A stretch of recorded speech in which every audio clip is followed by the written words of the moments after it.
Welkom terug by die Groot Ontbyt. Ons het môre die voorreg om te gesels met Pieter van der Berg. Hy is die senior adviseur by Aluma Capital. Ons praat oor beleggingsportefeuilles, aftreebeplanning en opbrengste in 2026. Opbrengste.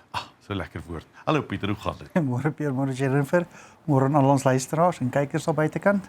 Dis lekker om jou te hê. Pieter, kom ons begin bietjie. Hier is Februarie nou eintlik. Uiteindelik is Februarie hier. Nou, hoeveel maande se gesukkel.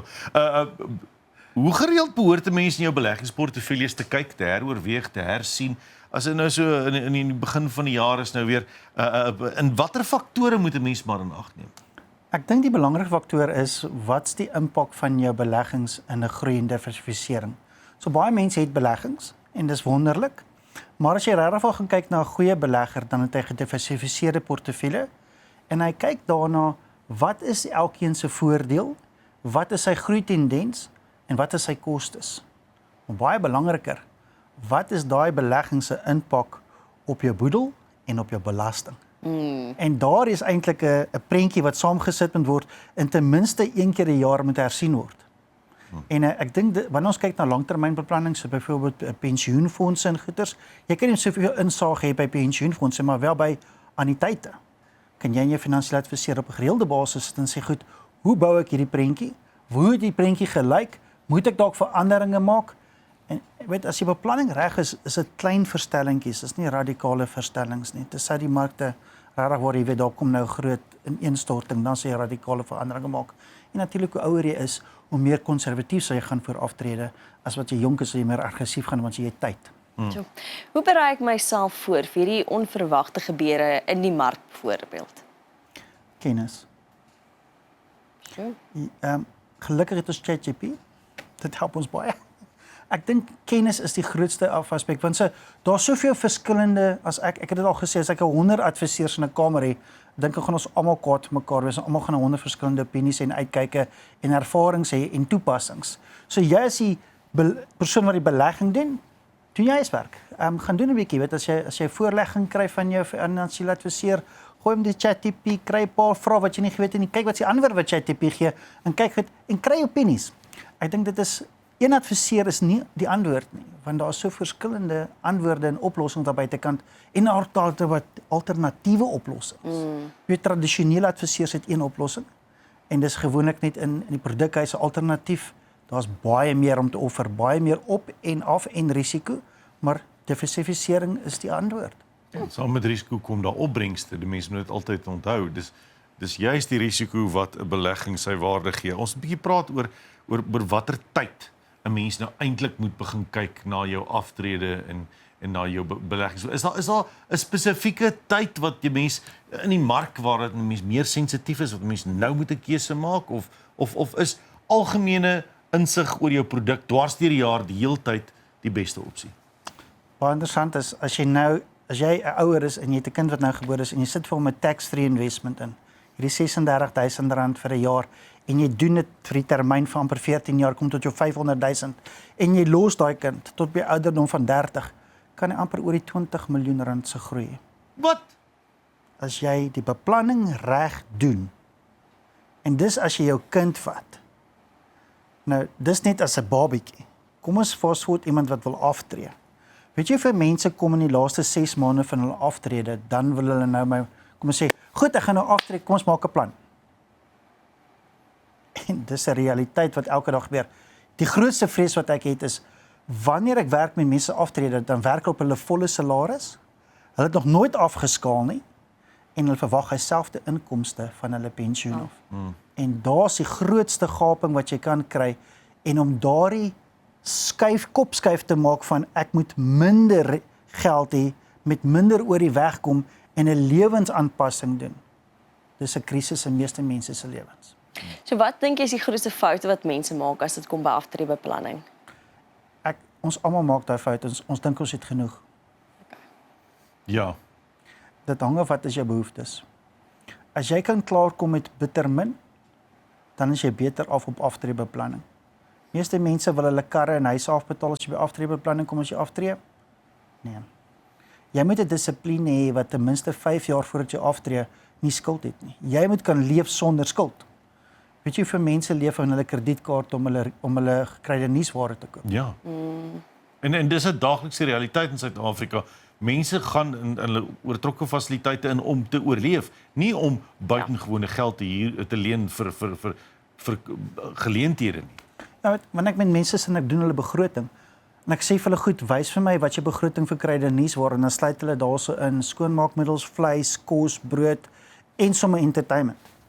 En wanneer ek vir hulle sê, kom ons gaan kyk na jou bankstate wat dit wys en jy gaan kyk wat hulle spandeer aan entertainment op hulle kredietkaarte. Dan spandeer hulle dubbel soveel op hulle kruideniersware rekening wat hulle saamgestel het as wat dit werklik is. En dis nou wanneer jy die siklus kry, wanneer jy begin skuld maak, een kredietkaart, tweede kredietkaart, persoonlike lening, dan probeer jy alles weer skuld en dan kom jy in daai skuldskietlys omdat jy nie binne in jou begroting 'n werklike begroting leef nie. Dit gaan op jou oor langtermyn. Wat gebeur op die langtermyn? Jy moet dit altyd in oog hou. En as jy mense spesifiek kyk na 'n beleggingshuis, dan dink mense ook langtermyn. By Aluma fokus jy op langtermynvennootskappe. Hoe verskil julle benadering van 'n eenmalige finansiële adviseur of advies gee by Aluma Capital? As jy die mandjie bymekaar sit, is diversifisering definitief die antwoord. Tradisioneel kyk ons na banke en die groot produkhuise, alternatief gee vir jou daai risiko en opgroei en gee vir jou bo-gemiddelde opbrengste of inkomste. So wanneer ons kyk na beplanning, dan probeer ons hierdie mandjie sit soveel diversifisering as moontlik, maar ook om die kliënt binne sy risikoprofiel te hanteer sodat hy maksimum groei kan kry, maar ook gemaklik kan voel. En dis baie belangrik want so baie van ons pensionaars op die huidige oomblik sit met 'n rente-inkomste. Rentekoers het afgekom sodat hulle omtrent 30% van hulle inkomste verloor. Nou moet hy beweeg na alternatief toe. So waartoe gaan hy? Nou moet hy in 'n ander werk om of die inflasie by te bly of om sy vorige inkomste net by te hou. Ek dink dis waar Aluma met ons produkte wat ons kapitaalbeskermde produkte het, 'n balans gekry het waar ons kan sê goed, ons kan jou in 'n posisie sit waar die risiko aanvaarbaar is, die inkomste is bo-gemiddeld en jy kry die voordeel daaruit van 'n belastingaspek, want dit gaan oor die hele prentjie. So hoe benader julle dan aftreebeplanning in verskillende lewensfases? Jy moet verstaan die omstandighede van die persoon. Nie almal van ons is hoëgegradueerdes of in bestuursposisies so goed as jy. Elke een se behoeftes moet jy sien volgens sy werklikheid. Ek dink baie mense leef in die werklikheid. Hulle gaan eendag aftree met die huisie by die see. Maar die man wil eintlik in die Bosveld gaan aftree. Die vrou by die see. En daai gesprek is 'n gesprek wat die realiteit vat. Dit vat 'n gesprek wat eerlik moet wees en sê dis nie vir ons dalk bekoorlik nie. Dis nie in ons beskikking nie. Ek is tevrede met wat ek het. Kom ek bou wat ek het. En die persoon wat dit kan regkry om net binne sy eie Engels woord is mens te lewe. In jou binne jou vermoë. Binne jou vermoë, as jy nog jou budget kan as jy jou beplanning kan doen, dat jy spaar heel eerste op jou beplanning sit wanneer jy 'n begroting doen. Daai persoon spaar baie meer en is baie meer finansiëel afhanklik as 'n persoon wat besparing aan die einde van 'n begroting sit. Want se McDonald's en Nando's wen daai fight elke maand. Ja, elke keer. Hoor ons tyd raak amper 'n bietjie min, maar ons moet asseblief by julle produkte uitkom, die 13,2% en die 12,6% produkte. Dis twee verskillende produkte. Verduidelik asseblief vir ons meer. 13,2 is persoon wat regtig bereid is om 'n bietjie risiko te vat, hoë risiko. Altyd van hierdie produkte het inkomste of groei. Die 12,6 kom met 'n kapitaalbeskerming. Die fooie word ingewerk in ons produk sodat daar was geen kostes wat afkom in die kapitaal nie. Die voordeel is wanneer jy 'n gebalanseerde produk doen, kan ek vir 'n persoon dit opdeel in rente en dividende. So jy kry ouderdomsvoordeel volgens rente hoe oud jy is en die voordeel uit daai en dan dividende is altyd teen 20% belasbaar. So wanneer ons die beplanning doen van die individu, dan kan ons hom sê gegee jou belegging is jy beste gestruktureer vir belasting as wel as maksimum groei en risiko. En daai 3 faktore is baie belangrik wanneer jy kyk na beplanning, want as jy net rente gaan, mag jy dalk vind dat jy 'n baie hoër belastingkoers is want sy rente kom saam met salaris, waar jy eintlik moet kyk na die hele prentjie om dit af te bring. Sure. Nou, mense is ook deur mekaar, selfs adviseurs is deur mekaar as dit kom by inkomste en groei gefokusde oplossings, nee.